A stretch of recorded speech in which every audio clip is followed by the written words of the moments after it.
Shalom shalom, Yesu ashimwe cyane. Twizere ko muri amahoro, twizere ko mushima Imana. Tubaye ikaze muri umwanya udasanzwe w'ijambo ry'Imana ry'uhanuzi rya mu gitondo. Turi ku munsi wo kuwa kane. Abantu bageze online mwese Imana niho umugisha kandi Imana ikomeze kubagirira neza.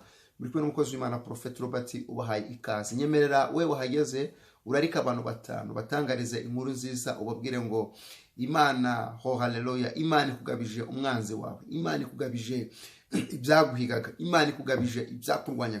Igihe byahereye bikurwanya iki nije kugira ngo Imana nabo nayo ubwayo ibikugabize mu izina rya Yesu Kristo w'i Nazareti. Reka dusenga hanyuma twumve icyo Uwiteka agiye kuvugana natwe. Turagushima kuri Imana ifite imbaraga, turagushima kuri Imana wo kwizerwa, turagushima kuri Imana ishoboye byose. Bana natwe muri iri sengesho kandi ritubere isengesho ry'umugisha wari wese uzaryumva rizagira hano imukwana mugeze kandi wari mwami wari wese udukurikiranye umwanya. Reka iri jambo rihindura ubuzima bwe, ramo ereserego ritesha agaciro imigambi ya Satani, riburizemo ibitero byose by'umwijima. Mwami reka iri jambo rimutabarire, rimurengere kandi rimurwane kubw'imbaraga zawe. Urakoze Mana kutwumvisha mu izina rya Yesu Kristo w'i Nazareti. Amen. Reka dusome igitabo cya Samweli wa mbere, turasoma ibice 17 hanyuma dusome umurongo wa 46. Haravuze Samweli wa mbere ibice 17 umurongo wa 46. Haravuze ngo uyu munsi Uwiteka arakungabiza mwice nguce igihanga kandi ndagaburira ibisiga byo mu kirere n'inyamaswa z'inkazi zo mu ishyamba, intumbi z'ingabo z'Abafilisitiya, kugira ngo abo mu isi yose bamenye ko muri Isiraheli harimo Imana. Imana ishimwe cyane. 49 ngo nuko haravuga ngo Dawidi akaba mu muvumba ye akuramo ibuye ararekera arikocora Umufilisitiya mu ruhanga,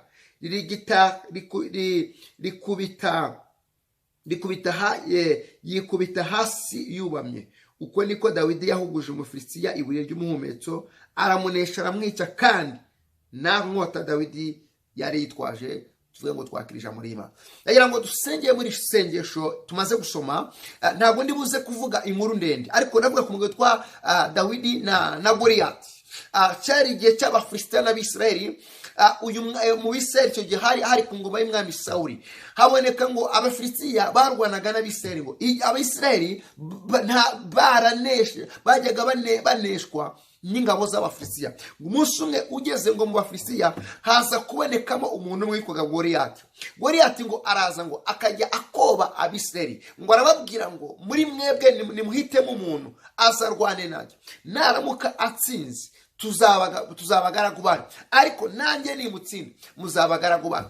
Biravuze ngo Goliyati yamaze iminsi 40 n'itandatu n'amajana 43 agerageza ngo asuzugura ingabo z'Abisirayeli. Biravuze ngo iyo Goliyati ngo yavugaga ngo Sawuli ngo yafashwe n'ubwoba, ngo n'ingabo zose zafashwe n'ubwoba, ngo bakajya bihisha mu ndaki, bakajya bihisha wenda urugero mu buvumo, batinya umuntu umwe. Mwana data umurikiranye, ntabwo nzi Goliyati uri ku buzima bwawe, ariko hari Goliyati ujya uvuga ufite ubwoba. Hari Goliyati wakunesheje, hari Goliyati wagutwaye ibyaha. Iyo Goliyati avuze gusa uhita wumva umeze nk'umuntu urwaye, ariko nanyaga umunsi wa none Imana ikugabize Goliyati. Haleluya. Igitondo cy'umunsi wa none, uyu munsi wo kuwa kane mbere y'uko umwaka urangira, Imana ikugabize Goliyati. Goliyati ni ikibazo cyawe, Goliyati ni ikigaragazo, kuko Abisirayeli bari bafite ikibazo cy'uko Goliyati abamereye nabi, kugeraho Sawuli atanga itangazo aravuga ngo muri Isiraheli niharamuka habonetse umuntu uzica Goliyati, nzamuha umukobwa wanjye nta nkwano. Yari afite umukobwa umwe w'ikinege gusa, ariko kandi nzamuha umudendezo mu gihugu cyane. Bigaragara ngo Sawuli n'ingabo ze zari zinaniwe no kwica Goliyati. Hari Goliyati uri ku buzima bwawe, hari Goliyati uri mu rugo rwawe, hari Goliyati uri muri business zawe, hari Goliyati uri mu mishinga yawe, hari Goliyati uri mu mibereho yawe, hari Goliyati uri mu mubiri wawe. Ariko nanyaga uyu munsi wa none yabanye na Dawidi, yabanye n'Abisirayeli, ije kubana nawe. Uwo Goliyati Imana imukugabize, itesha agaciro imbaraga za Goliyati, iburizemo ibitero byose bya Goliyati.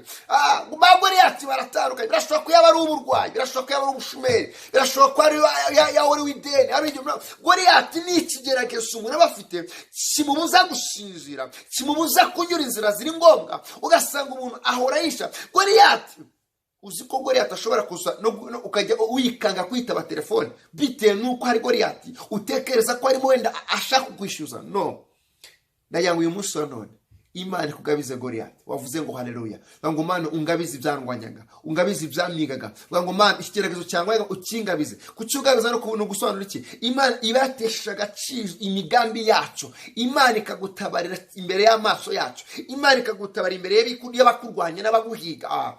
Wavuze ngo haleluya. Imana ikugabize Goliyati. Biyaza ngo Goliyati ngo akajya ahora koba bisere. Ngo ariko umunsi Imana ihagurutsa. Ndashima Imana. Aho utabona inzira Uwiteka ajya ahashiriza. Ndashima Imana ko na finali Imana igikora. Ndashima Imana twebwe aho tubona ko byarangiye ku Uwiteka nibwo wabigiye gutangira. Hamubona ko byarangiye humura Uwiteka ni amuneserwa aje gutangira. Biravuze ngo basori barihebye barataye ibyiringiro bumva ko Goliyati azabica. Bimva ko Abafilisti bagiye kuyobora Abisirayeli kandi Imana ni Imana itabeshyera ijambo yavuze. Ijambo ryavuze ngo nuko umunsi umwe waboneka umwana witwa Goliyati ngo yari umwana cyane, ariko ndashima Imana ko wabungana ko uzi gusenga ntabwo uzagirwa kandi uzafashwa no gusenga. Humura aracyariho ibyiringiro no giti cyatemwa ngo ariko cyakunga kigashuka.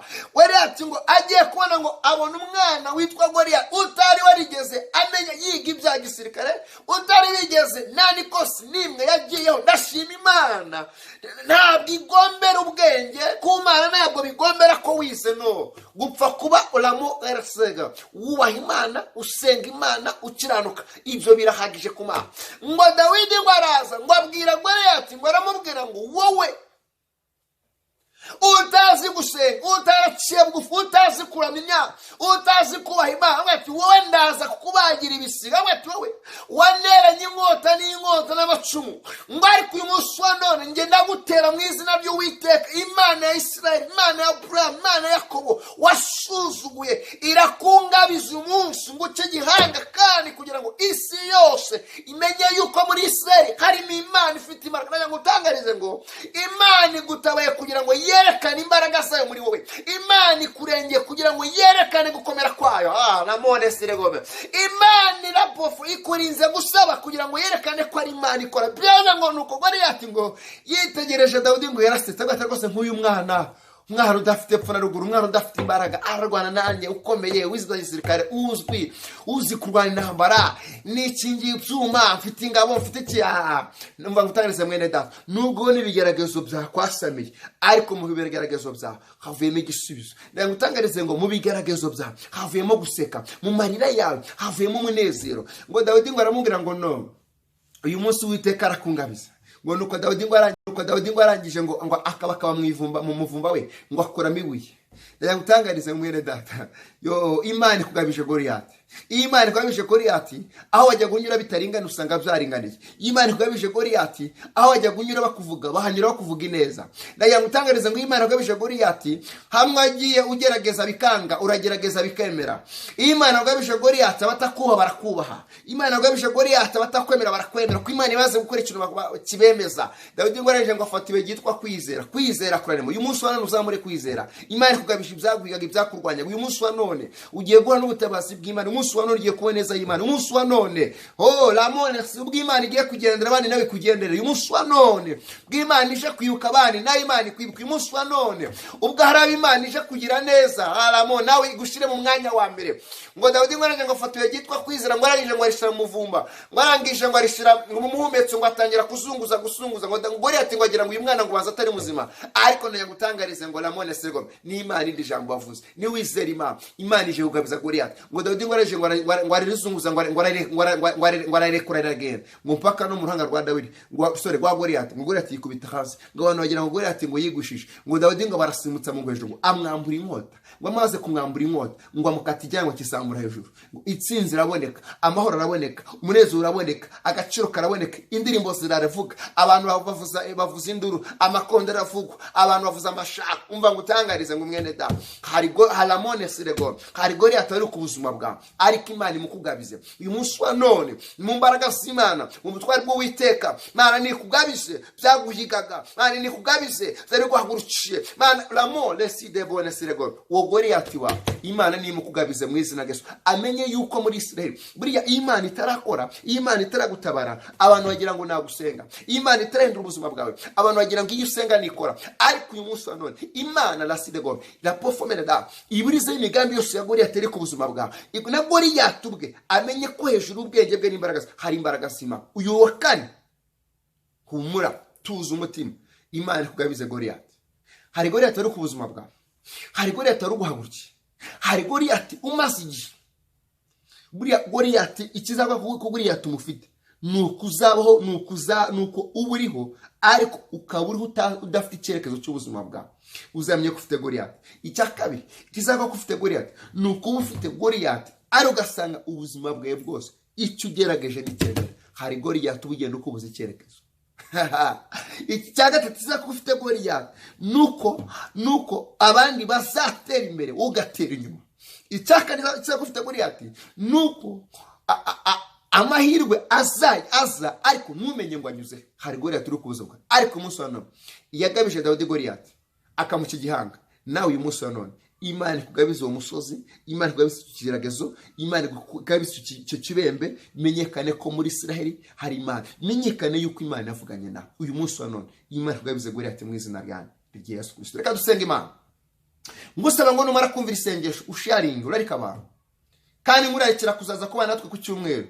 dufite amasengesho meza dufite amateraniro meza dufite igiterane cyiza kizatangira saa 7 no ku rusengero rwacu tuzatangira saa 7 zuzuye ni amasengesho avuga ngo mana duhe ikimenyetso cy'ibyiza bire ku mwaka urangira ngwino ukicekesha ibidiga n'ibiturwa bimenyekane ko twasenze imana menyekane kuri imana avuganye natwe ndakura tuzazubane natwe wifuza kubana natwe cyangwa se wifuza gusengerwa koresha izo nimero ziri kuri screen yawe uduhamagare ku buryo bwa WhatsApp cyangwa uburyo busanzwe ariko ku cyumweru ndakuraritse dukorana mu mujyi wa Kigali we ni mu Rwanda hano ahitwa Kimironko kwa Mushimira ugeze kwa Mushimira wakoresha izo nimero ariko mwene da uyu munsi imana ikugabize Goliyati wari ku buzima bwe reka dusenge mana ramo erseregome sengeye mwami uyu muntu umvishira ijambo mutabare kandi umurengere hari Goliyati umaze imyaka n'imyaka ku buzima bwe we yarasenze amasengesho amushiramo nako atagize ariko byaranze reka imbaraga wamanuye ramo erseregome imbaraga zamanutse zigatsinda Goliyati zimanure kuri umwene data mana zitsinde Goliyati uri ku buzima bwe